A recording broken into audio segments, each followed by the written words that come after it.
അയ്യോ, ഇന്നെന്താ മുതലാളിക്ക് ഇത്ര സന്തോഷം? അവര് സാഷ്ടാംഗം വീണടോ. എച്ചി ഊറ്റി കുടിച്ചതിന് ശേഷമുള്ള ചണ്ടി പോലെയായി എന്റെ മക്കളും മരുമക്കളും. ഓഹോ. ഇതുവരെ ചെയ്ത എല്ലാ തെറ്റുകളും ഏറ്റു പറഞ്ഞ് അവരെന്നോട് മാപ്പ് ചോദിച്ചടോ. എന്നിട്ട് മുതലാളി കൊടുത്തോ? കൊടുത്തു. ആഹാ. എത്ര വന്നാലും അവരെന്റെ മക്കളും മരുമക്കളും അല്ലേടോ. അപ്പൊ എന്റെ ഐഡിയ ഏറ്റു ഇല്ലേ? ഏറ്റു.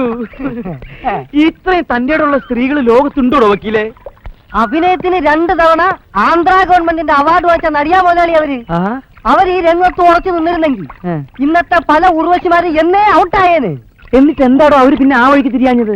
അവർ അഭിനയിക്കാൻ പോണത് അവർ ആങ്ങളയ്ക്ക് ഇഷ്ടമല്ലെന്ന്. അവർക്ക് ഈ ലോകത്ത് ആരെങ്കിലും പേടി ഉണ്ടെങ്കിൽ അത് അവർ ആങ്ങളയെ മാത്രമാ. അത് ശരി. പിന്നെ അയാൾ അറിയാതല്ലേ ഞാൻ പറഞ്ഞ് ഇത്രയും സമ്മതിപ്പിച്ചത്. എന്നിട്ട് നിയന്ത്രണം വിടാതെ എത്ര ഭംഗിയായി അവൾ എന്റെ ഭാര്യയായിട്ട് അഭിനയിച്ചു. പിന്നെ സംഗതികളൊക്കെ നേരെ ആയിട്ടുള്ള സ്ഥിതിക്ക്